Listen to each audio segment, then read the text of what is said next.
అయిపోయిందండి. చూడండి రైస్ అయితే అయిపోయింది, ఉడికింది. కొంచెం ఇప్పుడు దాకా అయితే తడిలాగా ఉంది, కొంచెం ఎసలాగా ఉంది. మొత్తం పీల్ చేసుకుంది. చూడండి పొడి పొడిగా మొత్తం అయిపోయింది అన్నం. నేను అన్నం అయితే దించేస్తాను.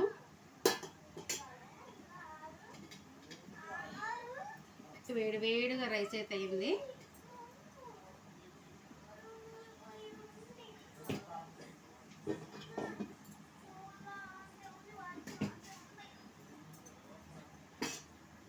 కాఫీ అయితే పెడుతున్న. పాలు కొంచెం కూలింగ్ ఉన్నాయని వాటర్, పాలు, కాఫీ పొడి 3 అయితే కలిపేసుకున్నా.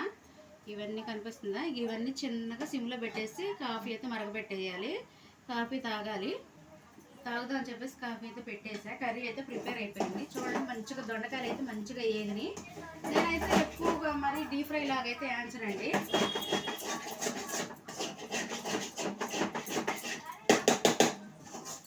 మామూలుగా హోటల్స్లో ఫ్రై ఉంటుంది చూసారా, సాఫ్ట్గా ఫ్రై ఉంటుంది కదా, అలాగే వేయించుకుంటా నేను. ఇక అలాగే ఇక మా ఇంట్లో మా ఆయనగారు ఇష్టపడతారు కొద్దిగా, అందుకే తనకి ఇలాగే చేస్తాను నేనైతే. ఇంక ఫ్రై అయితే రెడీ అయిపోయింది. ఇక చూసారు కదా ముక్క అంతా మగ్గిపోయింది. దగ్గరగా చూపిస్తాను చూడండి. ఇక ముక్క అంతా ఫ్రై అయిపోయింది. ఇంకా దీంట్లో అయితే కొంచెం కారం వేసుకుంటాను.